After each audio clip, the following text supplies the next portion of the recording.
Welcome back. You're watching We Mean Business. Policymakers and some experts would make us believe that economic growth slowdown has bottomed down and India will gradually go back to 8 to 10% growth rate in a few years from now. But to get back to those high growth rates, are enough jobs being created in a country where it is estimated that about 300 million youth would enter the workforce by 2025? Is India in a position to leverage its demographic dividend, or could it turn out to be a demographic curse in the future?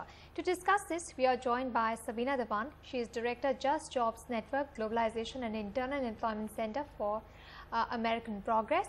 We also have with us Gregory Randolph, Clinton Fellow of American India Foundation, and we also have with us Keren Nazareth, Executive Director of Saath. Welcome to We Mean Business. Sabina, let me start with you. Previously we've seen India has managed high growth without creating jobs. So if people are watching growth, it is possible without creating jobs. Is this such a bad case? What happens when we have high growth and not as many jobs being added? Right. Well, thank you for having me on the show, Anisha. I think it's a real problem if we have the phenomenon of jobless growth, because that means that growth is not sustainable and it's not inclusive. Between 2000 and 2005, our economy created 60 million jobs.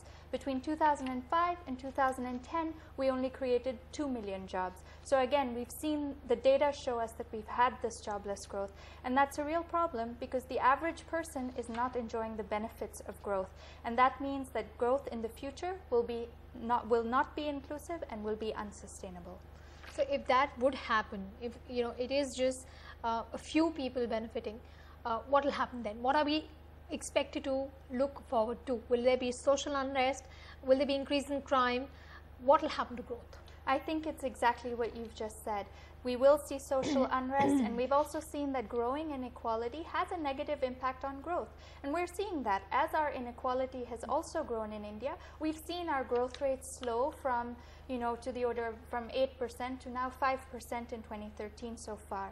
And that's a problem because we are seeing slowing growth because we need to have a growth strategy that is employment-based. So the regular person has a good income and is able to spend that money, create the demand that will then promote economic growth. Right. Karen, if I have a regular job and I'm well trained, well educated, I look forward to a career path, how does it matter if there is jobless growth? I have my job intact. What is the impact that is jobless growth is going to have on me? As an average person who's well educated, yes, you're right. What happens is you'll have a career path, you're well educated, you see that you need to have a long-term plan. But most young people who are not educated, who are coming from a background where they've dropped out of school, dropped out of college, they don't see a long-term plan.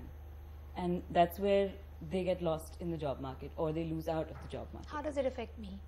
Well, you see, if I see India as a larger, in the larger context, if 93% of my workers are in the informal sector and only 7 and 8% is actually growing, then slowly and steadily those profits are also going to start dwindling. That economic growth is going to start slowing down. And the rest of them who are getting left behind, like you said, social unrest is going to happen. There will be an uprising.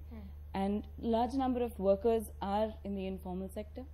Okay, a larger number of your businesses, a larger number of your work that happens on a daily basis happens with people who are coming from the more vulnerable and unprivileged sectors. But they're still finding jobs. It's unorganized. We're growing. We see buildings being put up, factories being run. So they do find jobs. I mean, why are we so alarmed about there not being enough jobs? Okay, we've been working with young people for the past 5 years, and I've worked with almost 50,000 of them.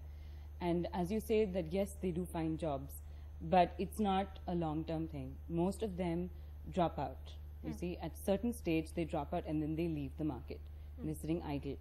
So in that case, everybody's losing out. You see, your companies are losing out because you have a very high attrition rate at your entry level.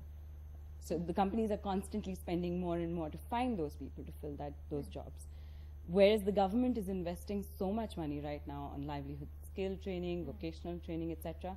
At the same time, if employers start investing in jobs, in making sure that the people who come at the entry level stick on for a longer time, I think there can be so many more improvements. I think profit lines now companies are not necessarily only looking at profit margins. I think they're looking at sustainable growth as well, which goes hand in hand with having a happy workforce.